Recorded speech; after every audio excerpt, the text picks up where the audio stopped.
Ibu, Bapak, Saudara, dan Saudari yang terkasih di dalam Tuhan, kembali kita berjumpa di dalam Renungan Mingguan hari Rabu tanggal 9 Maret 2022.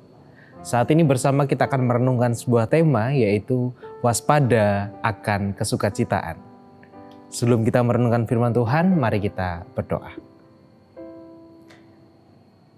Kami sungguh bersyukur Tuhan untuk setiap anugerah kehidupan yang senantiasa boleh Tuhan curahkan atas hidup kami. Dan saat ini Tuhan, di dalam setiap anugerah-Mu pula, kami bersama-sama hendak merenungkan sabda-Mu, dan kiranya Engkau yang memberkati kami, memampukan kami, untuk kami dapat mengerti apa yang menjadi sabda firman-Mu. Dan biarlah sabda-Mu itu boleh hidup dan boleh bertumbuh, serta boleh membuahkan hasil di dalam kehidupan kami sehari-hari. Kami serahkan Tuhan perenungan kami pada saat ini ke dalam tangan kuasa Tuhan. Di dalam nama Kristus kami berdoa. Amin. Sabda Tuhan yang akan kita renungkan bersama pada saat ini tertulis di dalam Injil Lukas pasal 21 ayat 34 sampai dengan pasal 22 ayat yang ke-6. Injil Lukas pasal 21 ayat 34 sampai dengan pasal 22 ayat yang ke-6. Yang demikian sabda Tuhan. Jagalah dirimu supaya hatimu jangan syarat oleh pesta pora dan kemabukan, serta kepentingan-kepentingan duniawi, dan supaya hari Tuhan jangan dengan tiba-tiba jatuh ke atas dirimu seperti suatu jerat. Sebab ia akan menimpa semua penduduk bumi ini. Berjaga-jagalah senantiasa sambil berdoa, supaya kamu beroleh kekuatan untuk luput dari semua yang akan terjadi itu, dan supaya kamu tahan berdiri di hadapan Anak Manusia. Pada siang hari Yesus mengajar di Bait Allah, dan pada malam hari ia keluar dan bermalam di gunung yang bernama Bukit Zaitun. Dan pagi-pagi semua orang banyak datang kepadanya di dalam Bait Allah untuk mendengarkan dia. Hari Raya Roti Tidak Beragi yang disebut Paskah sudah dekat. Imam-imam kepala dan ahli-ahli Taurat mencari jalan bagaimana mereka dapat membunuh Yesus, sebab mereka takut kepada orang banyak. Maka masuklah iblis ke dalam Yudas dan yang bernama Iskariot, seorang dari ke-12 murid itu. Lalu pergilah Yudas kepada imam-imam kepala dan kepala pengawal Bait Allah, dan berunding dengan mereka bagaimana ia dapat menyerahkan Yesus kepada mereka. Mereka sangat gembira dan bermufakat untuk memberikan sejumlah uang kepadanya. Ia menyetujuinya, dan mulai dari waktu itu ia mencari kesempatan yang baik untuk menyerahkan Yesus kepada mereka tanpa setahu orang banyak. Demikian bacaan sabda Tuhan. Yang berbahagia ialah setiap orang yang dengan setia merenungkan serta memelihara firman Tuhan dalam kehidupan sehari-hari. Hosiana. Amin.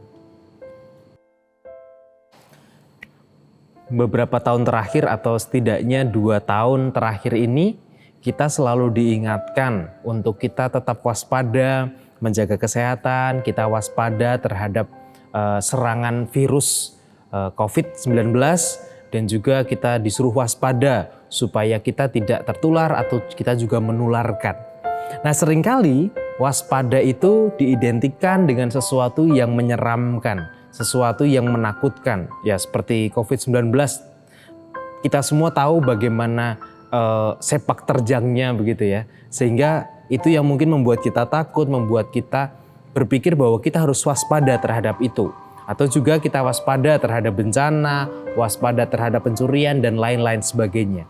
Itu selalu diidentikan dengan sesuatu yang tidak baik atau tidak menyenangkan begitu. Nah, Ibu, Bapak, Saudara, dan Saudari yang terkasih di dalam Tuhan. Akan tetapi sejatinya waspada itu bukan hanya tentang sesuatu yang menakutkan.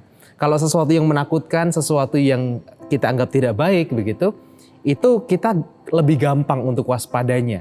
Karena kita tahu, oh ini tidak baik, oh ini harus dijauhi, oh ini sesuatu yang tidak pas, atau ini yang menakutkan, ini yang akan menyengsarakan dan sebagainya. Kelihatan lebih jelas. Yang menjadi persoalan justru ketika sesuatu yang menyenangkan atau sesuatu yang kemudian membuat kita itu seperti terkagum-kagum gitu, atau kita merasa sangat senang terhadap suatu hal atau sesuatu kondisi, yang sejatinya itu membutuhkan kewaspadaan kita. Misalnya, ketika di dalam teks ini kita bersama-sama belajar, kita membaca tentang bagaimana Tuhan mengingatkan atau Yesus mengingatkan para murid pada waktu itu dan orang-orang pada waktu itu supaya mereka berjaga-jaga. Dari apa? Dari pesta pora, dari kemabukan. Pesta pora dan kemabukan tentu bukan sesuatu yang tidak menyenangkan. Mungkin bagi kita itu adalah sesuatu yang menyenangkan. Karena dalam sebuah pesta kita bisa kemudian menikmati banyak hal, bisa kemudian saling bercerita, saling kemudian melampiaskan kegembiraan bersama begitu. Nah, akan tetapi Yesus justru mengingatkan bahwa waspadalah, berjaga-jagalah supaya jangan dirimu jatuh ke dalam pesta pora dan kemabukan. Artinya bahwa Yesus ingin mengingatkan tentang sesuatu yang berlebihan atau di dalam pesta itu seringkali yang terjadi adalah bukan kita saling mengingat satu dengan yang lain, bukan kita kemudian berfokus atau kemudian kita menyadari akan kehidupan kita, akan diri kita, tetapi yang muncul atau yang kita rayakan justru adalah sesuatu yang terkadang hanya berdasarkan pada keinginan kita saja.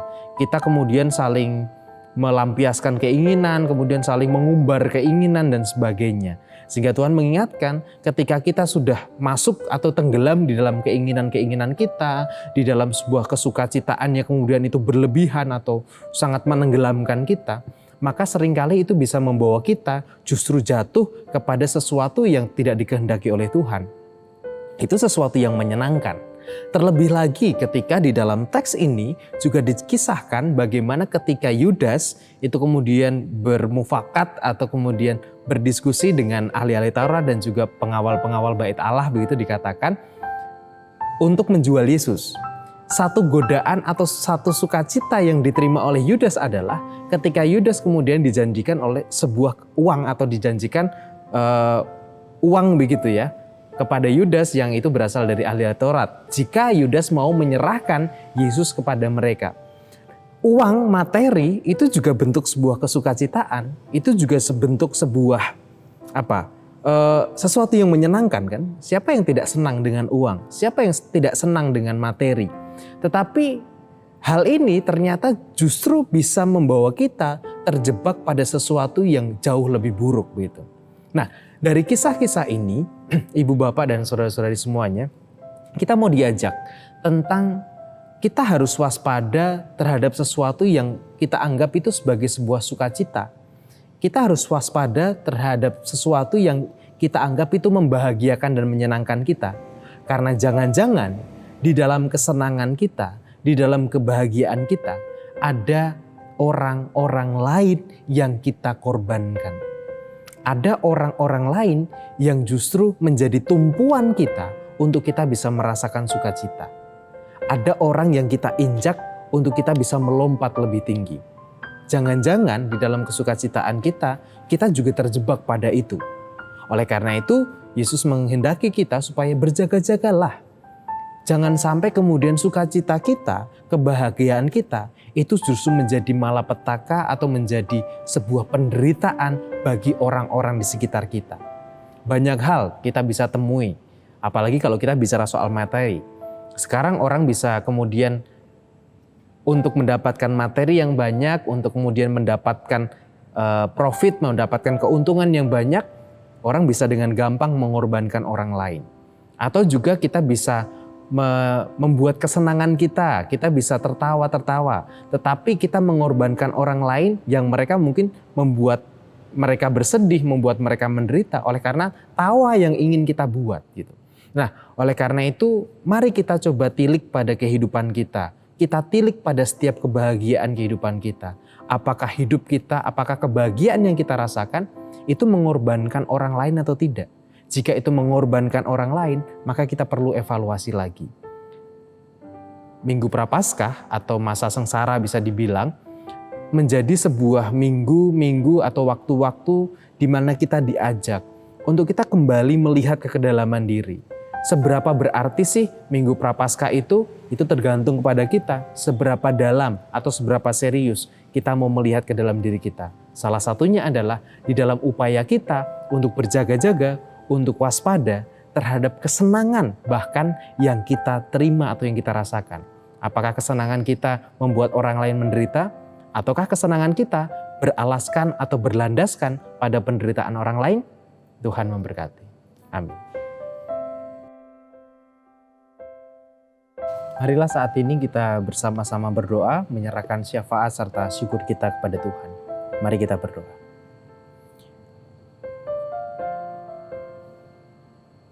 Di dalam hidup kami ya Tuhan, kami sering berjaga-jaga, kami sering waspada dengan sesuatu yang membuat kami takut atau membuat kami merasa bahwa hal itu akan berdampak buruk bagi kami. Tetapi seringkali kami lalai untuk kami berjaga-jaga dengan kesukacitaan kami. Meskipun seringkali kesukacitaan kami mungkin tidak berkenan di hadapan-Mu, karena kami harus mengorbankan orang-orang di sekitar kami, atau mungkin tawa kami mengorbankan kesedihan orang-orang di sekitar kami pula. Oleh karena itu Tuhan, ajar kami untuk kami tetap mawas diri, untuk kami tidak tenggelam di dalam kesukacitaan kami, sehingga kami bisa dengan sungguh-sungguh melihat kesukacitaan kami. Apakah itu membuat orang lain sengsara, membuat orang lain menderita, ataukah kesukacitaan itu benar-benar bisa kami rasakan dan juga bisa menyukacitakan mereka. Ya Bapa, kami mau serahkan Tuhan perjalanan hidup kami di Minggu Prapaskah ini ke dalam tangan Tuhan. Biarlah kami boleh memaknai lebih dalam lagi Minggu Prapaskah ini dan kami boleh menilik diri kami semakin dalam lagi. Sehingga kami boleh semakin mengenal Engkau di dalam hidup kami. Ya Tuhan, saat ini kami berdoa Tuhan untuk setiap pergumulan-pergumulan yang kami rasakan dalam hidup kami. Tentang apapun itu, tentang keluarga, tentang pekerjaan, tentang sekolah, atau juga apapun yang kami rasakan. Biarlah Engkau yang menolong kami di dalam setiap pergumulan kami. Kami percaya Tuhan, Engkau akan menguatkan kami di dalam kami menghadapi pergumulan-pergumulan ini. Dan juga kami berdoa Tuhan untuk situasi COVID yang juga masih ada di sekitar kami. Tolonglah kami di dalam kesehatan kami, berikan kami kekuatan untuk kami bisa bertahan, sehingga kami juga boleh berkarya di dalam kehidupan dan kesehatan yang Tuhan anugerahkan pada kami. Kami juga berdoa Tuhan saat ini untuk saudara-saudara kami, untuk orang tua kami Tuhan, di dalam setiap kelemahan tubuh mereka oleh karena usia yang semakin bertambah.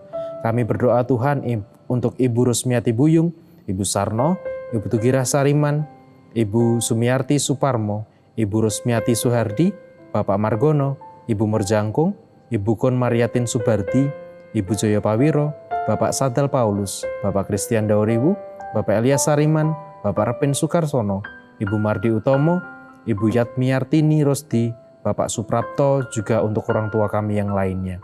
Ya Tuhan, kiranya Engkau berkenan untuk memberkati mereka di dalam setiap kelemahan fisik mereka, sehingga sukacita, kedamaian tetap boleh mereka rasakan, meskipun terkadang juga mungkin mereka merasakan kesepian, merasakan juga mungkin perasaan-perasaan yang tidak menyenangkan. Tetapi biarlah Engkau yang menggantikan setiap perasaan-perasaan itu dengan sukacita dan damai yang dari Engkau.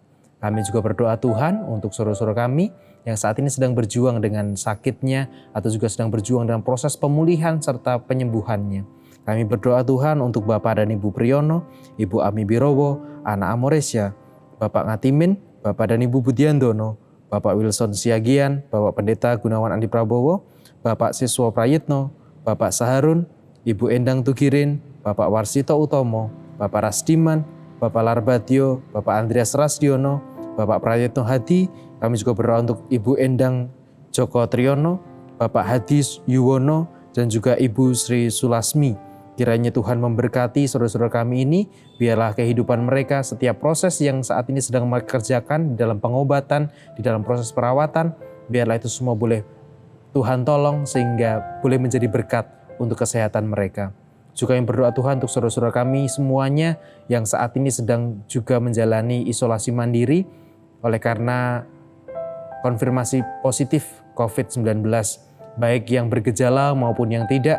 Biarlah Tuhan senantiasa memberkati dan menolong mereka sehingga mereka boleh segera mendapatkan kepulihannya, mendapatkan kesehatannya kembali.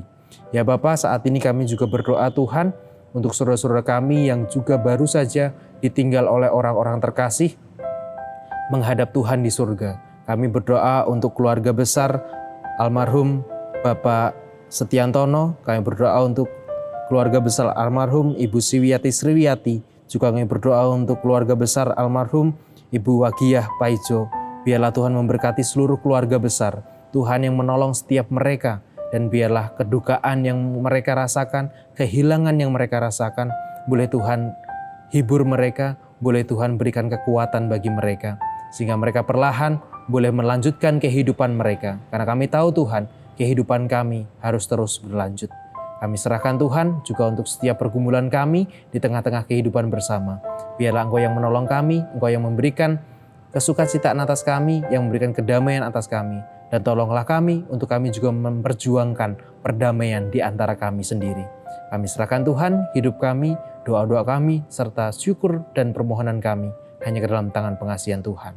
Di dalam nama Kristus Yesus kami berdoa. Amin.